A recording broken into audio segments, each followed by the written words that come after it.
বাইকের একই দশা। বাইকটা পার্কিংয়ে ঢোকানোর সময় কালকে বৃষ্টি হয়েছিল, যে কারণে হচ্ছে পার্কিংয়ে ঢোকাইতেছিলাম।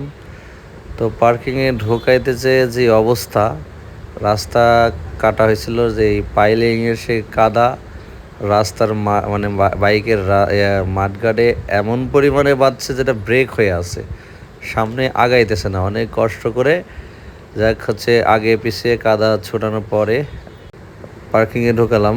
এখন নিয়ে আসলাম বাইক ওয়াশ করার জন্য, ফোম ওয়াশ চলছে। তো আগের লুকটা দেখেন, এখনকার লুকটা দেখেন, আর কিছুক্ষণ পরেও একটা লুক দেখা যাবে। আসলে বাইক তো আসে একটা পুরুষের ইমোশন।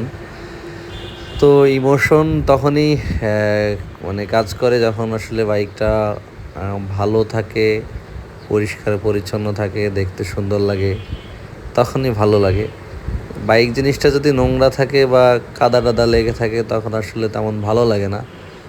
আসলে এটা হচ্ছে ফেনা, ভুটভুটি বলে অনেকে। তো এটা সুন্দর লাগতেছিল, এটাও আপনাদেরকে দেখানোর বা আমার কাছে ভালো লাগতেছিল, তো ভাবলাম আপনাদের সাথে শেয়ার করি, এই জন্য শেয়ার করা।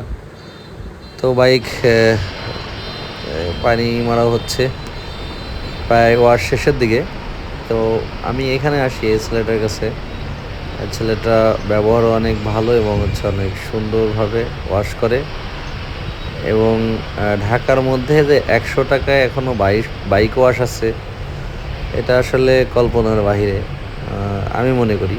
কারণ গ্রাম এলাকায় ধুইতে গেলেও 150 টাকা নেয়, 150 টাকার নিচে বাইক ওয়াশ করায় না, তাও আবার ফাঁকি ঝুঁকি কোনো রকম পানি দিয়ে। কিন্তু এত নিখুঁতভাবে পরিষ্কার করে দেখেন কি পরিমাণ কাদা ছিল আর এখন কি পরিমাণ ফ্রেশ।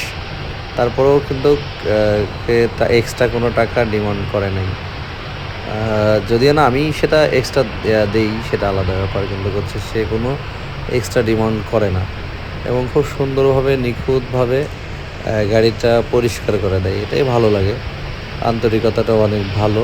আর এই ছেলেটার বড় ভাই পরীক্ষা দিচ্ছে, এসএসসি পরীক্ষা দিচ্ছে এবার। তো পড়াশোনা ছেড়ে দিয়েছিল, আর তারপর আবার পড়াশোনা শুরু করছে। যা হোক, তার প্রতি তো ভালোবাসা রইল, পরীক্ষায় যেন ভালো ফলাফল করতে পারে, সুস্থভাবে যেন পরীক্ষা দিতে পারে।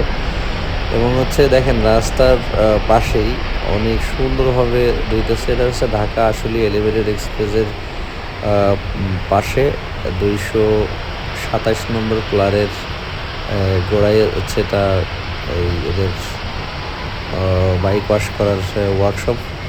তো দেখেন অনেক সুন্দরভাবে নিট অ্যান্ড ক্লিনভাবে পরিষ্কার করে দেওয়া, অনেক ভালো লাগতেছে দেখতে। হয়তো গাড়িটা মোছার পরে আরও সুন্দর লাগবে।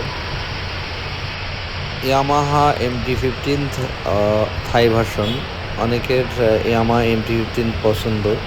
তো যদিও না থাই ভার্সন অ্যাভেলেবেল না, ইন্দোনেশিয়ান এবং ইন্ডিয়ান ভার্সনটা হচ্ছে অ্যাভেলেবেল আছে।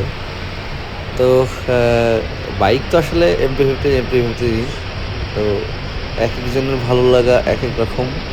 কেউ ইন্ডিয়ান নেয়, কেউ ইন্দোনেশিয়ান নেয়, কেউ থাইল্যান্ড নেয়, কেউ রয়্যাল এনফিল্ড নেয়, কেউ বাজাজ নেয়, কেউ বা আবার হোন্ডা কোম্পানির গাড়ি নেয়, কেউ আবার চায়না নেয়, লিফান নেয়। এখন এক একজন মানুষের এক একটা চয়েস থাকবে, এটাই স্বাভাবিক।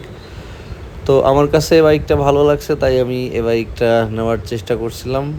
আবার যে শুধু আমি একার উদ্যোগেই যে নেওয়ার করছিলাম এরকম না, ওসমান এরকম একটা বাইক কিনছে, যে কারণে হচ্ছে আমারও এই বাইকটা কিনতে হয়েছে। তো যাক, বাইকটা কিনে স্যাটিসফাইড, ভালোই লাগছে। অনেক সাধনার পরে আমি পেলাম তোমার মন, পেলাম খুঁজে ভুবনে আমার আপনজন। আমার বাইক, আমার বাইক, আমার বাইক।